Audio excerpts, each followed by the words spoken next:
All right. God's glories. You show me the path of life.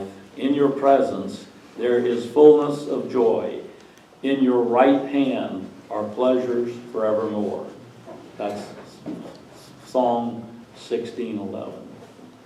I have always found astronomy fascinating. I can look up at the sky and see planets, stars, and galaxies. I have even been able to show my daughters a few constellations. But I live in New Jersey, and no matter where I go, I cannot get away from the lights. Once when I was camping in the Rocky Mountains, the first night I looked up and said, "Wow, what is that in the sky?" My friend told me that that was the stars of the Milky Way.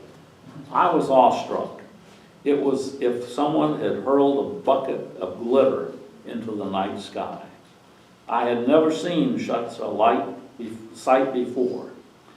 This experience made me think about my relationship with God. When I am surrounded by the world's clutter and noise, giving God a quick glance, I see only a small part of who God is.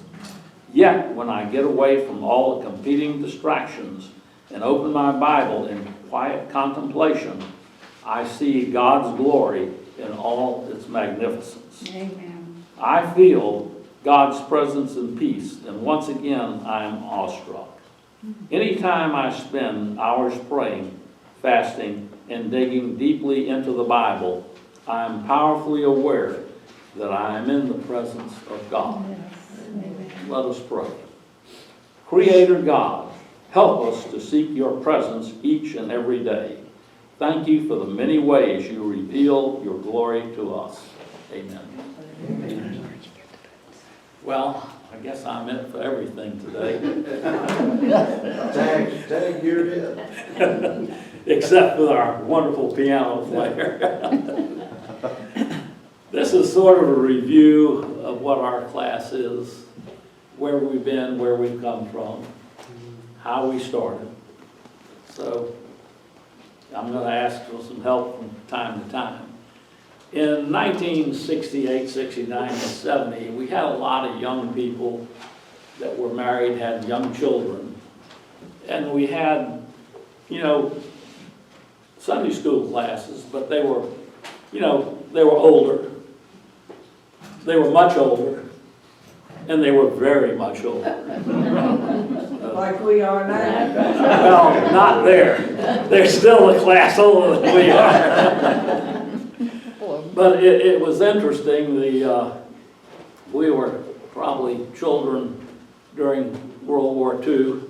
I think the class before us, the Heritage class, I think they were World War II veterans. And I think that the other classes above there went up to, we even had World War I veterans when I was a member here, when I first came here. So with a group of young marrieds with no place to go, in 1971, Labor Day weekend, the church asked Sissy Moore to form a class of young marrieds. And that's who we are, young marrieds, or singles, or whatever. That's how we started out. And it was a deal that they said Sissy only had to teach for 1 year. And I think we're going to make our 50th year with her. But that's how it basically started. And I count, we have 1, 2, 3, 4, 5, 6, 7, 8, 9, 10, 11, 12, 13, 14, 15, 16, 17, 18, 19. We have 19. And Sissy Moore, in 1998, 30 years ago, gave a class report. And she said, we have a terrific membership. There are roughly 988 members, plus or minus one, faithful members at the heart of this class, who come, as you know, in groups of 19 a week. These are wonderful, selfless people who know instinctively when it is their turn to show up, and when it is their turn to step aside, go to the beach, play golf, take a vacation, stay home, go to a Jaguars game, or, just do whatever they want to do, to surrender their seat so that another brother or sister in greater need of fellowship might be certain of a place to sit. If you have any doubts as to the depths of commitment they have to make this sacrifice, come by the Sunday after Christmas, the Sunday after Easter, or when New Year's Day falls on Sunday. On these occasions, your heart will rejoice through the knowledge that almost everyone stayed away so that you could have a place to sit.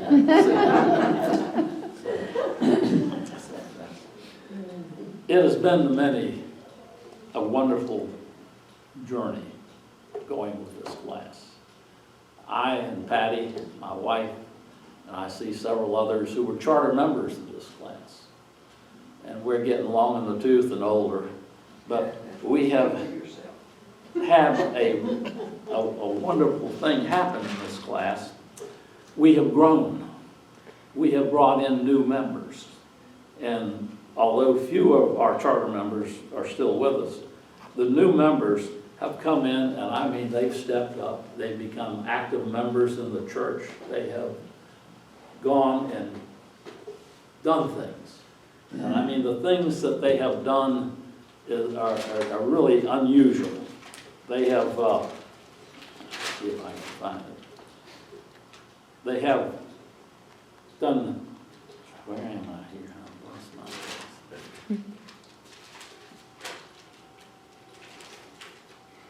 my they have gone into the church and done many things. We have a member who is the president of the UMW. We've been active in men's breakfasts, the Joy Group, Wednesday night suppers. We have members who served on the board of trustees. We have members who staff parish, choir members, members who've been active in stewardship, members who were ushers. So this has been something that we have participated from day one. I look at the front row, I see Jim Johnson. His wife, Margaret, ran the school where most of our children have gone, if we've had small children. This is my daughter, Myra. Oh, I'm sorry, I meant to introduce her. Myra is Jean's wife. Jean is doing the sound system at their church this week, so she brought him with me, and I apologize for not doing that. I have it right there, but I'm looking at the wrong notes. I'm not the regular teacher. This is my first dance, first rodeo. And of course, Jim has been active in all aspects of the church and stewardship. I look back and I see the Bentons, and I remember Mary working in the children's Sunday school class, as Patty did for many years. She was not available to attend the class because she was taking care of little children. And finally, they released her, and they were able to come back to class.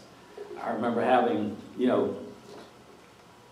everything, come about. And Bert has been a host at his house for some of our meetings and parties.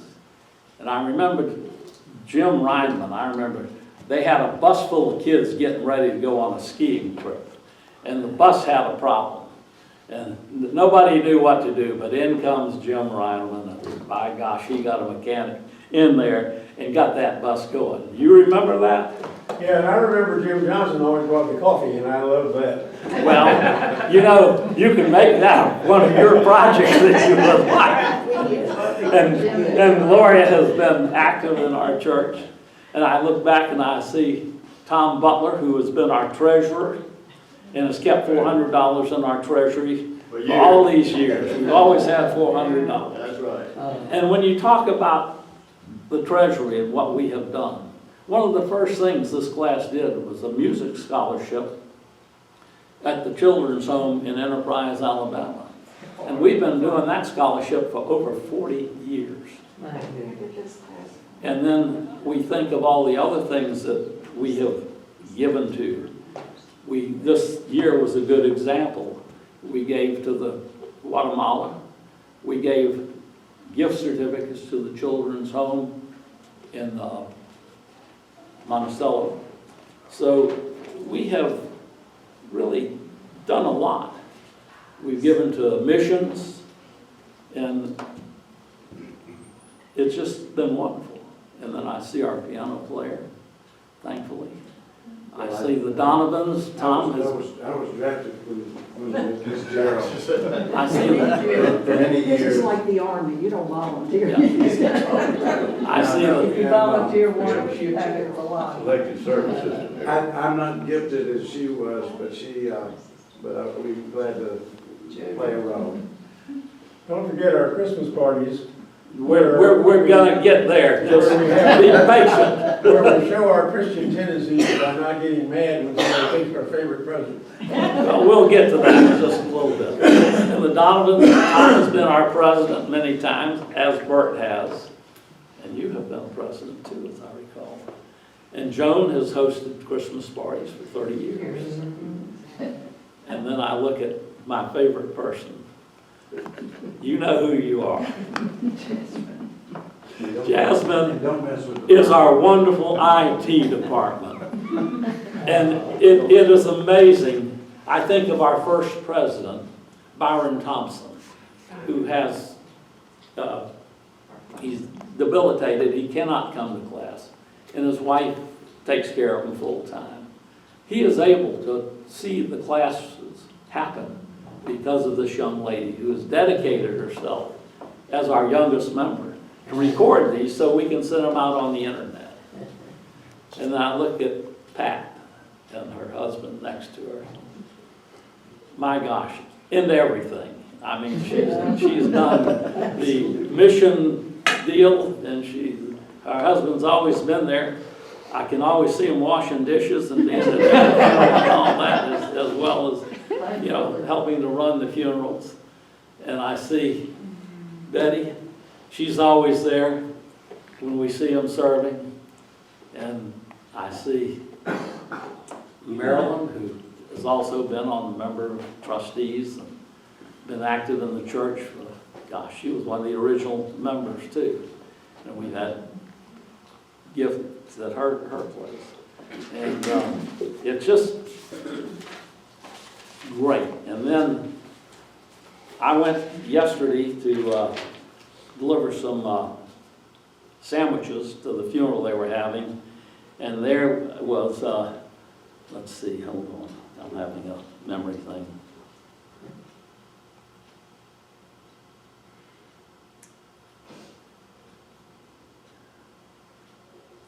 Just bear with me. I'm having a senior moment.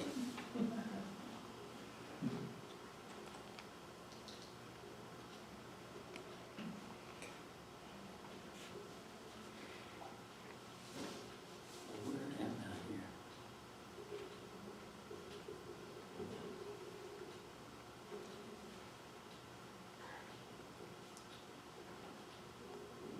Well, it's embarrassing. Susan. She was there making, She's so new. she's in all of the things too. She's so new. I said, and she was making pigs in a blanket. So That's right. I apologize for that. Then, you mentioned parties. We've had many parties. We've had swimming parties, we had bowling parties, we've had Valentine's parties, we've had St. Patrick's Day's parties, but the best party is always the Christmas party. And the Christmas party, for 30 years, was hosted by Joan Donovan. And Joan is going to come up and tell us about the Christmas parties. Because she brought a friend that had attended many of those parties and is retired. Come on up, Joan.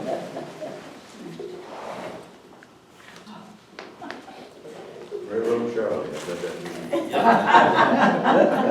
Okay, Bert. You slept with him for 2 years, didn't you, Bert?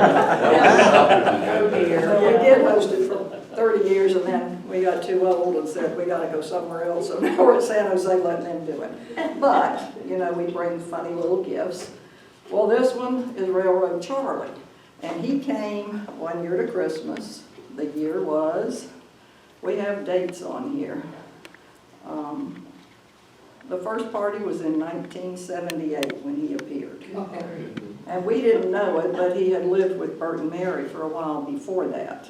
He rode my train around. And then he decided he had to attend the Christmas party. Well, of course, he was a big hit, so somebody kept him and took him home, and the next year he came back. So he was here in 1979, 1980, 1982, 83, 84, and 85, and then he disappeared. And we thought, what happened? But the person who got him, and I don't know who it was, forgot they had him. And they didn't bring him back for quite a few years. Then he appeared again, and it was decided that we would keep him, and he would be a permanent member of the household for the party. And then he sat on a little wooden train that had belonged to our youngest son under the tree. Well, when we started going to San Jose after the first year or so, I thought, well, some people don't know about Railroad Charlie, so let me take him to San Jose. So I took him and I sort of explained who he was.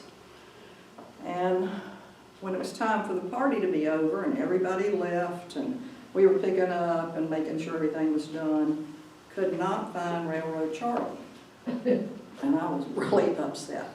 I had the servers looking everywhere, under tablecloths. We dumped out all the wrapping paper, looked in the trash bags. I went out in the parking lot. It was pitch black. Couldn't find him. I thought somebody has picked him up. Somebody has run over him. Don't know where he is.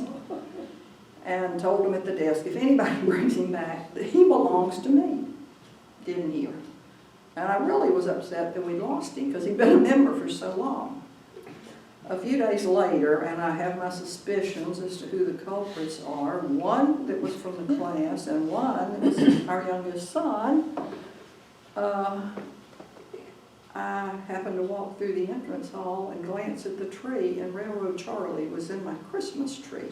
So I said, okay, I think I know who got him in to put him in the tree would be Brian, but there was a note, and it says, I'm sorry I ran away from home. I missed you, so I came back. And so now, he doesn't come to San Jose because I'm afraid if he gets loose again, he'll run away. But this is quite a tradition for the class, I think, because he's been around since the 70s. So, anyway, that's Railroad Charlie. And he has to be a good boy and stay home now because he doesn't know how to behave. Cover his face, he can't breathe. All right, I won't let you not breathe. It is tissue paper. Don't you didn't mention the culprit that took him, and that was Muriel. Well, I did. It was Muriel. I knew it was Muriel, and she never confessed to it. Now she doesn't live here anymore, but I know who did it. But, anyway, that was the one who took him. Thought she would be funny. And what you forgot to tell that you did was you used to go to Winn-Dixie and buy pumpkin pies, Well, I'm and gonna get you to and a that. bunch of these guys delivered them I'm to gonna- City I'm gonna Rescue. get to that. Okay, I'm going to finish Christmas. all right. Christmas has sort of gotten out of hand. We originally wanted it to be a Chinese type grill Christmas, where we never paid more than $5 for a gift, and the gift had to be absolutely tacky. I mean, we've gotten everything but a pair of red underwear that wide that two people could get in, to all kinds of crazy stuff. And the other thing is that we had to really go, the beauty of it was if you saw something you liked that someone else had, go take it away from them. That's what it was all about. We got too nice, but we need to get that back to that $5 absolutely tacky, crappy stuff and work it that way. Well, But- Monroe Hatch was one of the instigators of the tackiest stealing, so when he passed away, we didn't have that much fun. Well, the other thing that this class has done, you know, as volunteer, besides the giving the scholarship to the children's home, was we had a project one year to bring pumpkin pies to the city rescue mission.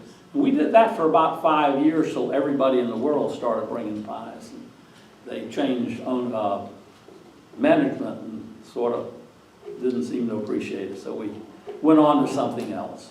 But we always do something. Usually the children's homes are the beneficiaries, or people who are out of their luck. We furnish food for UCOM. Any food drive, our class is always well represented. And anytime we have mission or any volunteerism, we're there. I mean, we have people that are still on the garden committee. They work in the garden once a week. I mean, besides having members on all those parts of the thing. So it just, you know, is unbelievable what this class has done. So, but what we like is the fact that our new members have been so active in the church, and we welcome you. You brought growth. As membership in churches is shrinking, our class is growing. And that's one of the blessings we have. So I think that's about it. If anybody has anything to add, we'd appreciate it. Sissy will be teaching next month. She'll be back with us. So show up next Sunday. One project you left out that the class was involved in, and Margaret Johnson Oh, came up and The elevator. they said,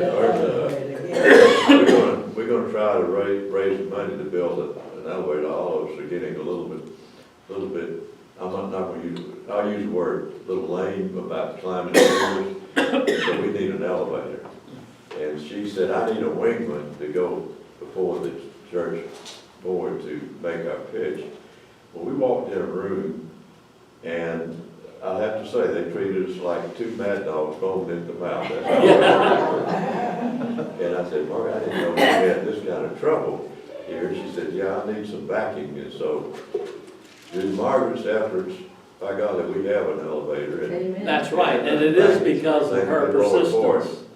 In spite of a lot of things, we were offered that elevator paid for by Mrs. Davis. Elevator was a choice. And that was botched by the management at that time. Well, if anyone would like to add anything? If not, let's get our sainted one. Yes. The other thing is we do have a saint in this class, St. Thomas. He is the man who tells our jokes. So come on up. You gotta be kidding, right? I'm looking for the saint now, I ain't seen We you may, either. come on up. We may elect you the next president. No. I'm smarter than There that. we go. Get ready. Get ready. It's coming. No, Nope, up. Up, No, up. yeah. What I put up every Sunday, I'm sorry. The wedding ceremony came to a point where the minister asked if anyone had anything to say concerning the union of the bride and the groom. The moment of utter silence was broken when a beautiful young woman carrying an infant stood up. She started walking slowly towards the minister. The congregation was aghast, and you could hear a pin drop. The groom's jaw dropped as he stared in a decisive at the approaching young woman and child. Chaos ensued. The bride threw the bouquet in the air, burst out crying, and ran from the church. Then the groom's mother fainted. The groomsmen started giving each other looks and wondering how to save the situation. The minister asked the woman, "Can you tell us why you came forward? What do you have to say?" There was an absolute silence in the church. The woman replied, "We can't hear you in the back." And that illustrates what can happen when people are considered guilty until proven innocent.